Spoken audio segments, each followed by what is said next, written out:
तो आज हम 12th क्लास की फिजिक्स में चैप्टर नंबर 4 के न्यूमेरिकल कंप्लीट कर रहे हैं और जिसमें हमारे एक न्यूमेरिकल कंप्लीट हो चुका है। आज हम इसका न्यूमेरिकल नंबर 2 हल करेंगे और चैप्टर का नाम है गतिमान आवेश और चुंबकत्व। तो स्टार्ट करते हैं क्वेश्चन नंबर 2 कि एक लंबे सीधे तार में, जैसे जैसे प्रश्न में आपको दिया जाता है आप उसको नोट करते जाइए, बिल्कुल आसान होता जाता है। हमें एक लंबा सीधा तार दिया गया है जिसमें 35 एम्पियर विद्युत धारा प्रवाहित हो रही है तथा उस तार से 20 सेंटीमीटर दूरी पर स्थित किसी बिंदु पर चुंबकीय क्षेत्र का परिमाण क्या होगा।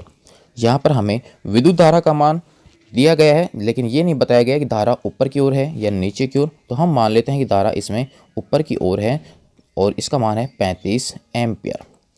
इस तार से 20 सेंटीमीटर की दूरी पर हमें चुंबकीय क्षेत्र का मान ज्ञात करना है। तार से 20 सेंटीमीटर हम इस तरफ भी ले सकते हैं। यदि हम 20 सेंटीमीटर की दूरी पर बिंदु P जो है वो यदि हम दाईं तरफ लेते हैं तब हमारे पास यहाँ कोई बिंदु P है। यहाँ पर हमारे पास चुंबकीय क्षेत्र का मान दाएं हाथ के अंगूठे के नियम के अनुसार चुंबकीय क्षेत्र का जो मान होगा वो हमें ज्ञात करना है और उसकी दिशा जो होगी वो होगी तल के लंबवत नीचे की ओर, जिसे हम क्रॉस से दर्शा सकते हैं। यदि 20 सेंटीमीटर आप इसके बाएं तरफ लेते हैं तब हमारे पास अंगुलियां ऊपर की ओर आती हुई प्रतीत होंगी, इसलिए इसको हम दर्शा सकते हैं डॉट्स।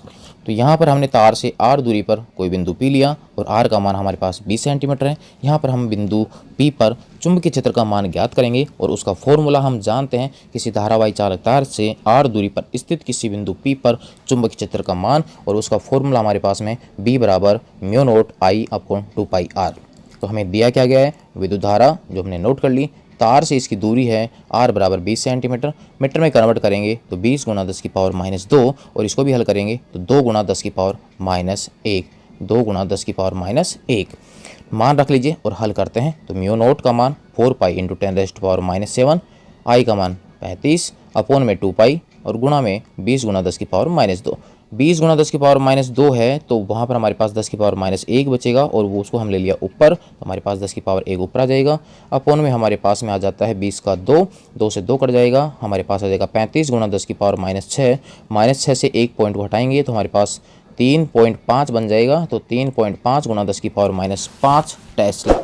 और चुंबकीय क्षेत्र की दिशा, यदि बिंदु आप राइट हैंड में लेते हैं तो चुंबकीय क्षेत्र की दिशा तल के लंबवत भीतर की ओर या नीचे की ओर। यदि लेफ्ट में यदि आप बिंदु लेते हैं तो वहाँ पर हमारे पास चुंबकीय क्षेत्र की दिशा हो जाएगी तल के लंबवत बाहर की ओर या ऊपर की ओर।